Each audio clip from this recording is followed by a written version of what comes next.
Good afternoon, dear students. Good afternoon. So Good Good afternoon. afternoon, let us sir. start our. Good afternoon. Thank you. Good afternoon. Let us start the chemistry class for 27th January 2021. We have been discussing about the P block elements, my dear students, and in the last period we have studied about the phosphine.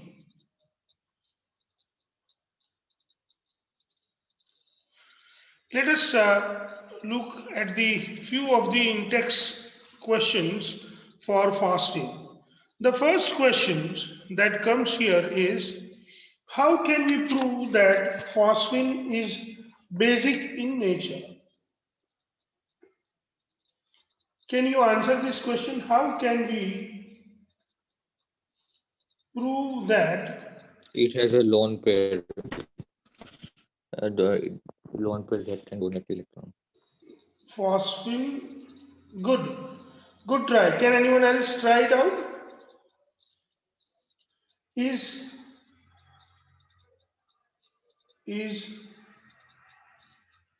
basic in nature. Can anyone else answer this question? So my dear students, the answer should be in this manner. We can give that when phosphine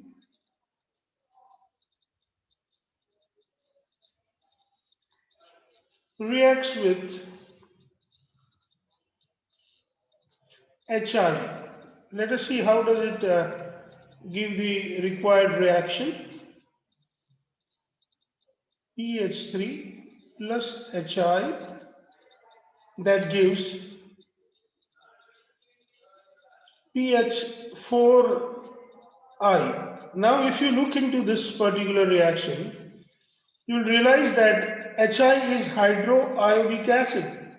So this is an acid. This reacts with this base and gives us salt.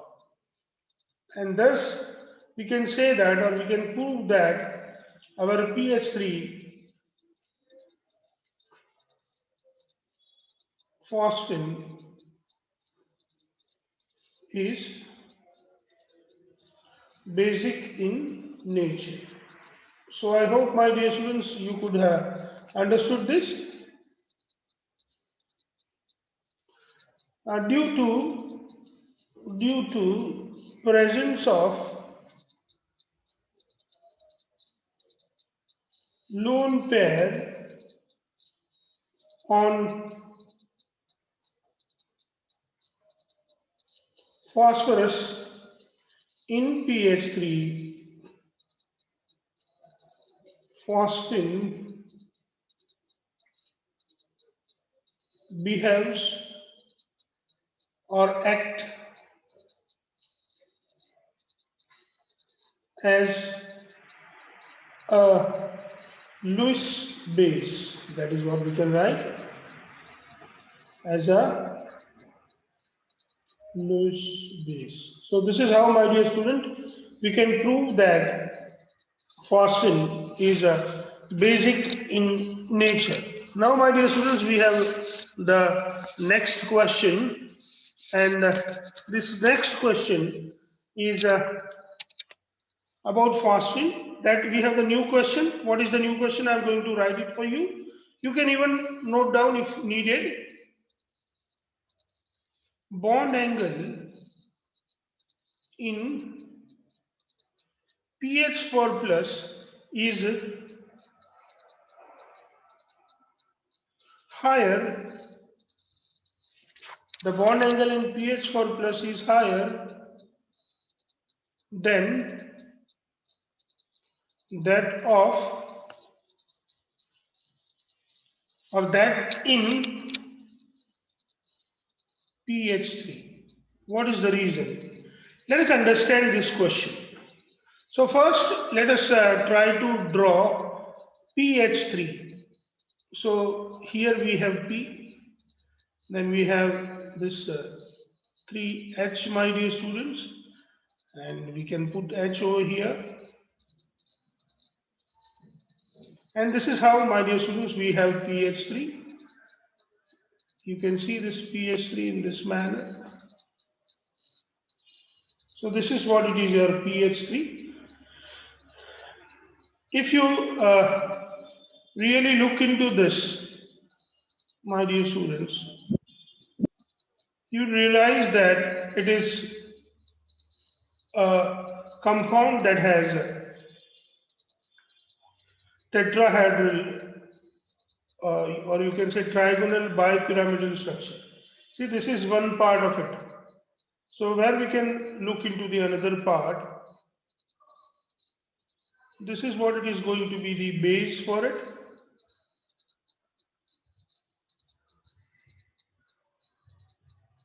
And let us look into the base for it, my dear students. So this is how it is. But above all, there is a lone pair available in this case. So here we have a lone pair available on PS3, and this is what it happens. So here you have a specific kind of interaction or repulsion, and that is what we can call it as a lone pair bond pair repulsion. Now what happens, my dear students? This PH3, when reacts with H plus, it gives us PH4 plus. So when we get PH4 plus, what happens?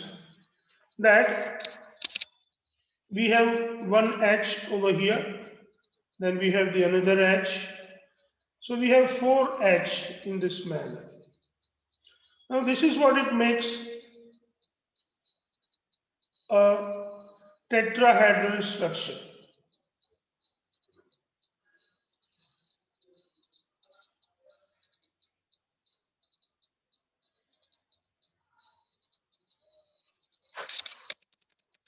This is what it really makes a tetrahedral structure. I'll show you, my dear student. How does it make a tetrahedral structure?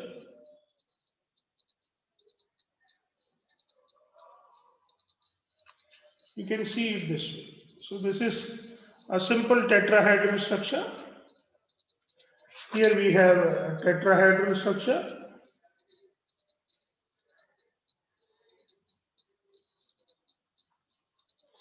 This is a triangular pyramidal shape. Now here there is no lone pair because due to this lone pair present on PH3, this H plus gets this lone pair and makes PH4 plus. So there is no lone pair. You can easily understand that in the structure you cannot see lone pair. So there is no lone pair. So my dear students, if you look into the various kinds of you know repulsion, then there is only one kind of repulsion that takes place here, and that is bond pair repulsion. We can have only one single type of repulsion, which is known as the bond pair repulsion. So now if we really write the answer, you would realize that in PH3, both lone pair bond pair repulsion and bond pair repulsion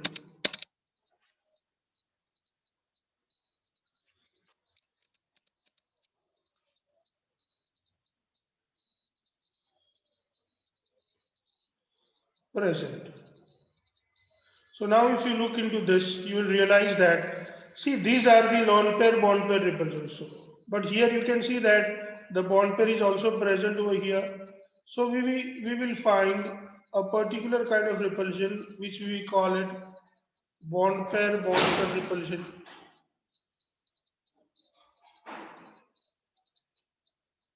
So we will have all kind of repulsion, we will have both the type of repulsion, bond pair repulsion as well as lone pair bond pair repulsion into the PH3.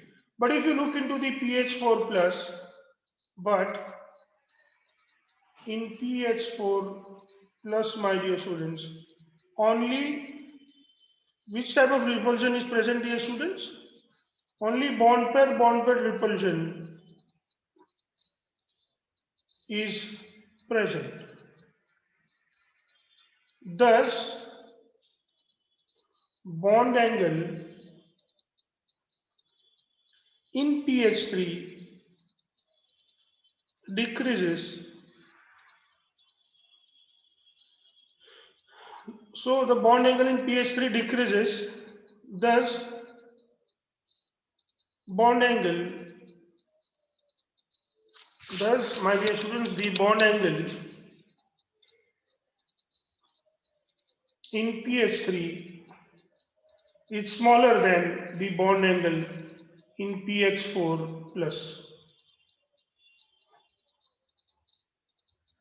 So now I hope, my dear student, you understood it. Have you understood it? If you have any doubt, you can ask me, my dear student. No doubts. Good, No, good, no. my dear students. So let's move to the next question.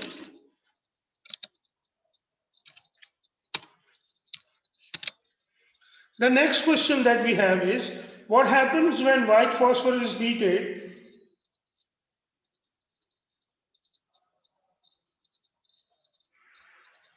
What happens when white phosphorus is heated in concentrated NaOH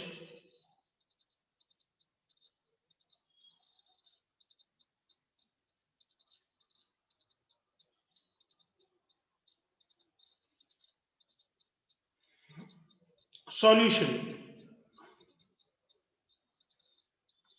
in inert atmosphere of CO2?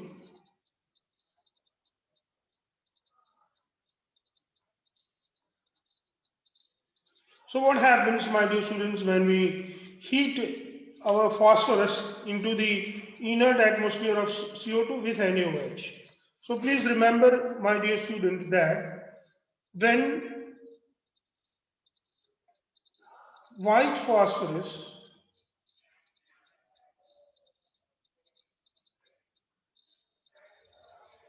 my dear students, we are well aware that white phosphorus is found as P for discrete molecule. So we can easily understand that our white phosphorus is found as a P for discrete molecule. So when white phosphorus P4 is heated in concentrated NaOH solution in inert atmosphere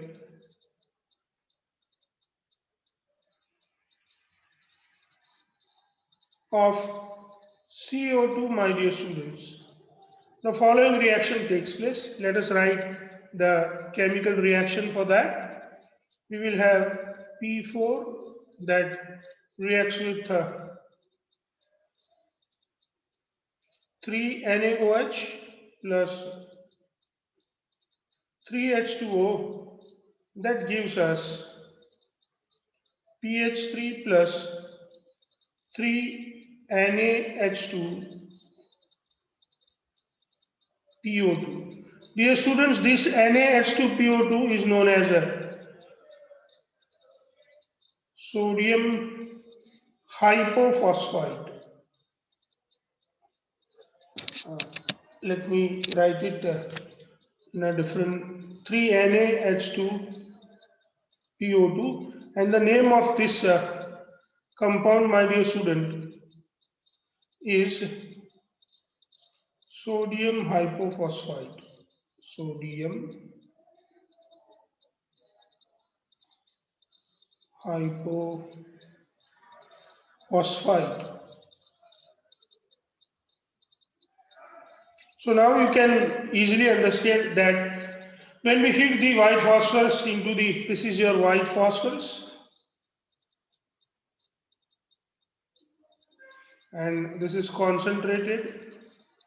As this is H2O, so we can say it is an aqueous solution. And the complete reaction is done in the atmosphere of CO2. So the reaction is done in the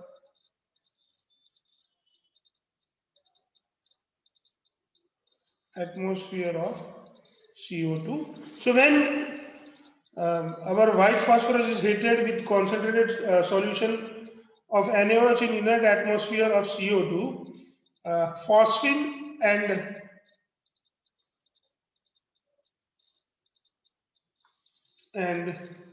sodium hypophosphite, sodium hypophosphite are produced. So this is how, my dear students, we can answer the various questions given here. Now we can move and understand the next part, which are known as the phosphorus halides. Let us study about the phosphorus halides, my dear students.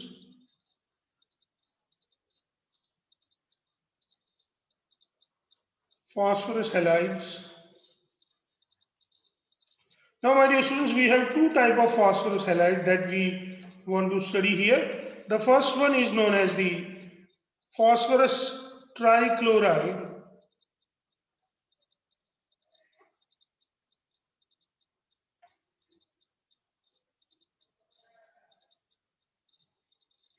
which is also known as PCl3, dear students. And the next one that we have is phosphorus pentachloride,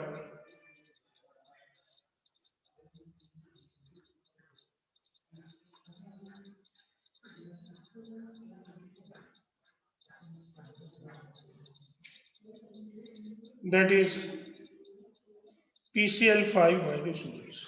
So now let us understand about the first thing, that is what it is known as the preparation, my dear student. Let us study about the preparation of phosphorus trichloride. The method of preparation: first, it is obtained by passing dry chlorine over heated white phosphorus. So prepared by passing dry Cl2 over heated phosphorus, heated white phosphorus. So let us write the chemical equation, my dear students.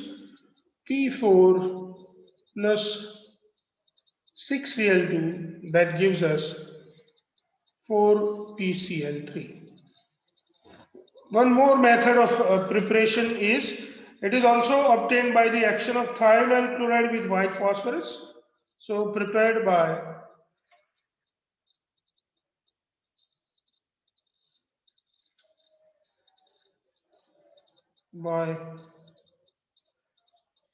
action of thionyl chloride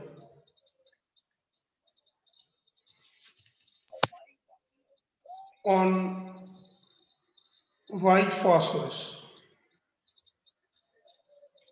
Let us write the equation for this, my dear students, that we have P4 plus 8SOCl2, that gives us 4PCl3 plus 4SO2 plus 2S2Cl2. Now let us understand how phosphorus pentachloride can be prepared. So phosphorus pentachloride can be prepared by the reaction of white phosphorus with excess of dry chlorine. So what we can write here is by reaction of white phosphorus with excess Cl2 which is dry. So we can write it this way, P4 plus 10 Cl2, my dear students, and that is what it gives us, the 4 PCl5, and we get 10 SO2. Please compare, sorry, not 10 SO2, it's my mistake, but we can get 4 PCl5 only. The next method of preparation, my dear student, is it can also be prepared by the action of thionyl SO2Cl2 on phosphorus. By action of SO2Cl2 on P4. So we can write this equation as P4 plus 10 SO2Cl2, that gives us 4 PCl5 plus 10 SO2. Now, my dear students, if you understand, you will realize that instead of 6 Cl2, if we take 10 Cl2, we will get PCl5. Here you can see that we have SOCl2 that reacts with P4. Here SO2Cl2 that reacts with P4. Please remember, this is how we can prepare the two compounds, that is PCl5 and PCl3. Now we are going to study the various properties of these compounds. So let us study the various properties, my dear students. The various properties of PCl5 and PCl3. So that is what we want to study about, properties. So the first property that we need to study about is the reaction with water. So let's have a look to the reaction with water.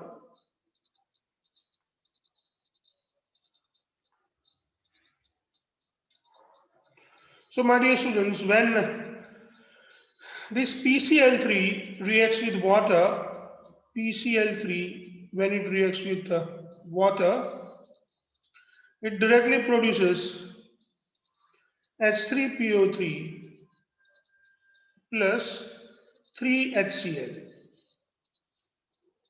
And for getting the 3HCl, we need to use 3H2O. So this is how it reacts with water.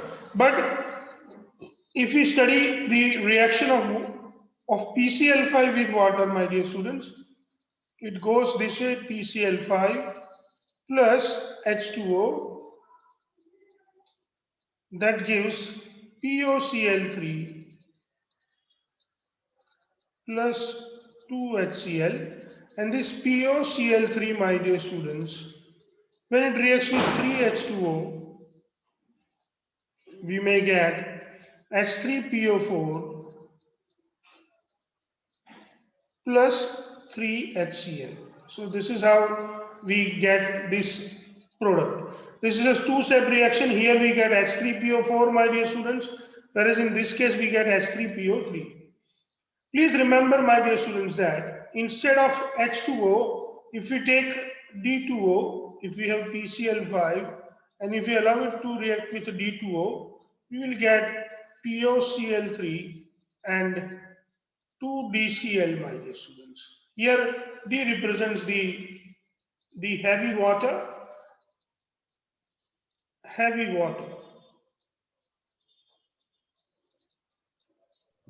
and this D represents the deuterium, my dear students. So this is deuterium chloride. This is how, my dear student, we study the reaction of these compounds with water. Please remember, my dear student, that this PCl5 is is thermally not so stable. So we'll study about the reaction of PCl5 uh, with less thermal stability. Let us study the reaction of PCl5.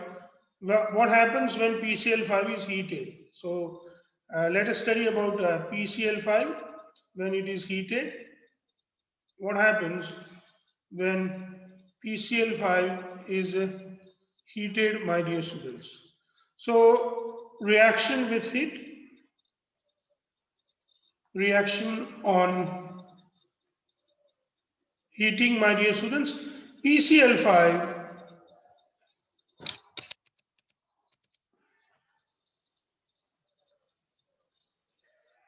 PCl5, my dear students, when it is heated, it gives us PCl3 and Cl2. This, when we heat it, my dear students, there is a process that takes place which is known as the sublimation. So please understand, my dear students, that when our PCl3 is PCl5 is heated, sublimation takes place, and due to sublimation, my dear students, we get PCl3 and Cl2. So one of the method of preparation for PCl3 can be this, that it can be prepared by heating PCl5. So this is what you can write it as a method of preparation for PCl3. Method of preparation for PCl3, we can write it that way. Now, my dear students, we want to study how we can do the chlorination of the organic compound. So these two compounds are used for the chlorination of the organic compound. So let us study chlorination of organic compounds,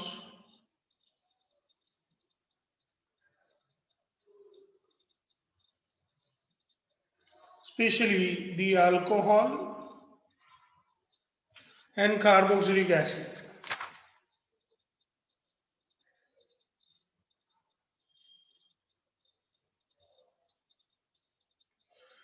So let us understand, my dear students, how these compounds react with the alcohols and carboxylic acid to give the various chlorides. For example, if we take for PCl3, if we have 3CH3 COOH that reacts with PCl3, that gives, my dear students, 3CH3 COCl and H3PO3. Same way, my dear students, if we have alcohol 3C2H5OH that reacts with PCl3 and that gives us 3C2H5Cl,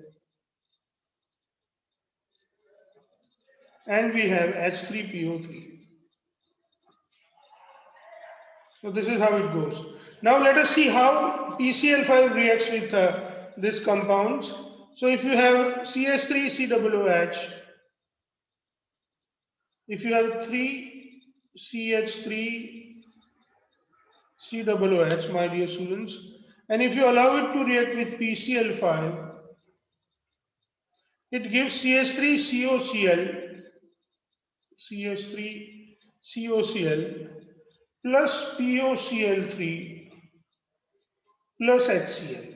So please remember that when PCl5 reacts, it produces POCl3.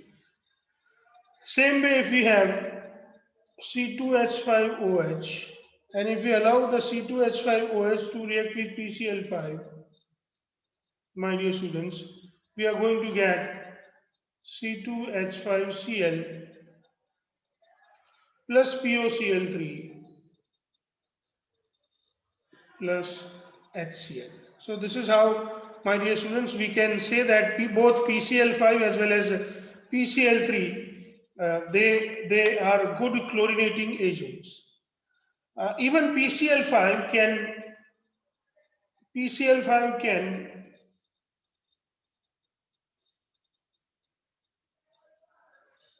PCl5 can give chlorides when it is heated with the metals. So PCl5 can react with metals, finely divided metals,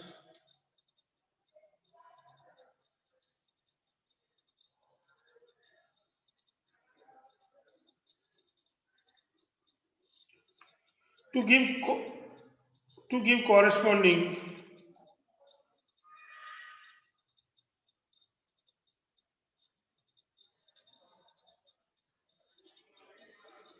chlorides. Let us study this reaction, my dear student. That see if 2Ag reacts with PCl5, that gives 2AgCl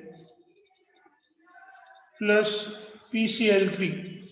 Same way if we have And if we have, so if we have 2Ag plus PCl5, that gives 2AgCl plus PCl3. Same way, my dear students, if we have Sn plus 2PCl5, that also gives us SnCl4 plus 2PCl3. So this is how, my dear students, you can easily understand that how this PCl5 is a very good chlorinating agent. Now, my dear students, we need to study the structure of PCl5 and PCl3. So this is a very important and very nice topic. Let us study about the structure of PCl5 and PCl3. So let us first study about the structure of PCl3. If we look into the structure of PCl3, my dear students, we realize that in PCl3 we have first a lone pair, then we have one particular kind of bond, then my dear students, we have this kind of bonds which are available.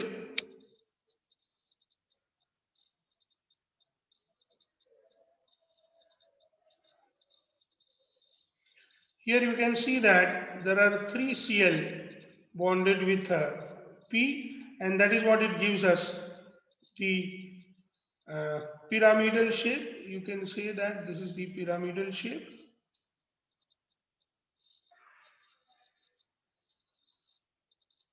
You can understand the pyramid formed in this way. So it is a pyramidal shape and with sp3 hybridization, that is what we can write. Pyramidal shape with sp3 hybridization. Pyramidal shape with sp3 hybridization. Same way, my dear students, when we look at the structure of PCl5, it is interesting to study the structure of PCl5, my dear students. Let us study the structure of PCl5. In PCl5, dear students, we have this kind of structure where at the center we have phosphorus present with us. Then at the various corners we have chlorine present, and above and under the plane, dear student, above and under the plane we can have this chlorine present this way. Now it is interesting to study here, my dear student, that these are known as the axial bonds, and these bonds are known as the axial bonds.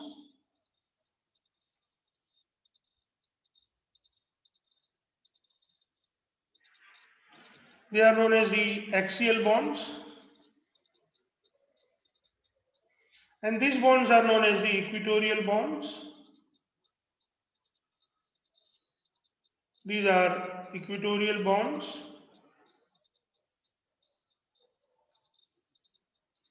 Equatorial bonds.